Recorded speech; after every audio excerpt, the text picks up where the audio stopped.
River Francis. I'm from Bar Harbor, Maine. When I was 6 years old, I saw an episode of Night Court which featured a trans person. And for the first time, I realized that that's a thing that was real, that it wasn't just something in my head.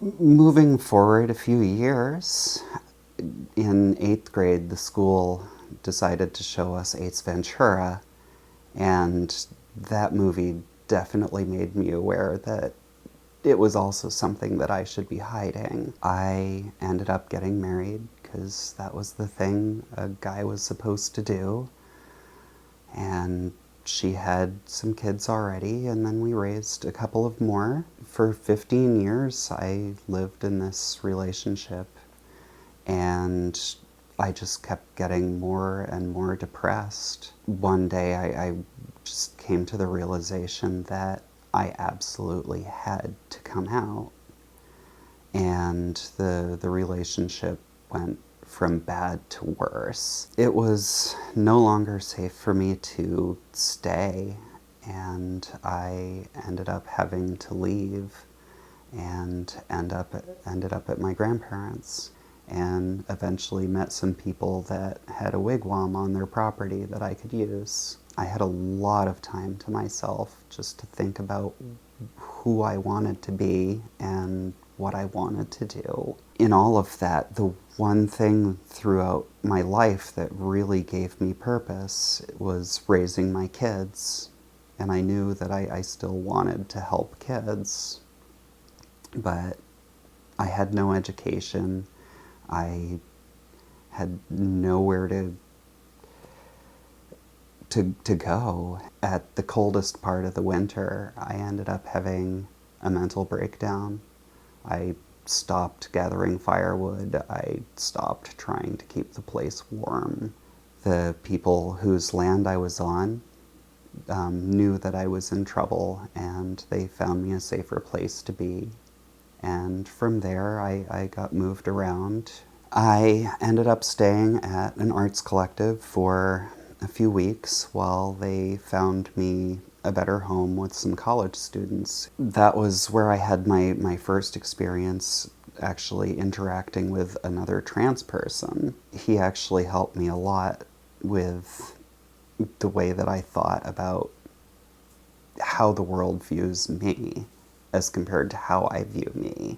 When I was worried about, passing, which I really can't as a non-binary person,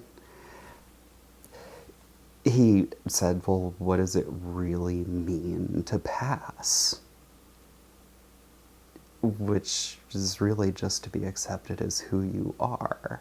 That gave me the confidence that I needed to just go forth in life and stop worrying about who people thought I needed to be, and worried more just about living my life. I went from there to a few months at the YWCA, where I got to meet a lot of very interesting women from all over the world. My turn at public housing had come up.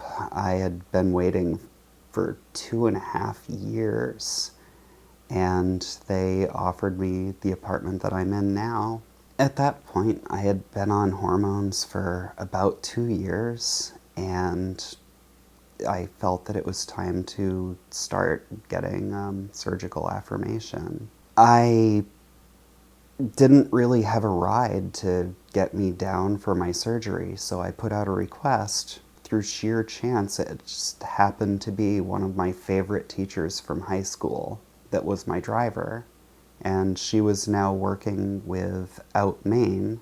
My ride showed up at like 4 o'clock in the morning, and we were both just exhausted, and I get into the car, and we're just carrying on idle conversation. All of a sudden, she has a moment where she realizes exactly who I was, because she didn't recognize me at all anymore. That was when we got talking about what it was that I wanted to do with my life.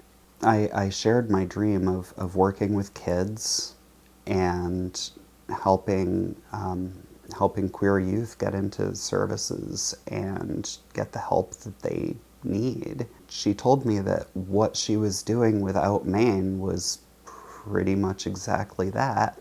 She was meeting with high school age and recently graduated queer youth doing overnight activities and filling out paperwork to apply for aid and scholarships. I was invited along as a chaperone to one of those overnights, but I was also a participant.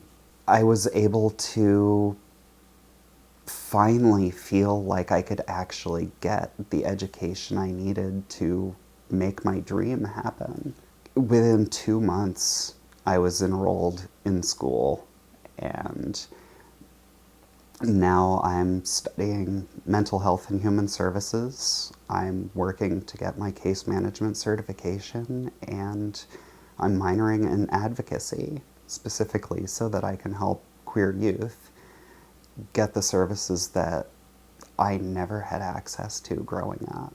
It's not just a transition story. I mean, my transition is a thing that happened. It's a part of who I am. But my education and my dream to work with kids and help them get services, that is more in line with who I am. Support is important to anybody going through any kind of struggle. Not every queer kid out there has the support of their families, but they do still need support. So there does have to be professionals out there who are both willing and able to give it.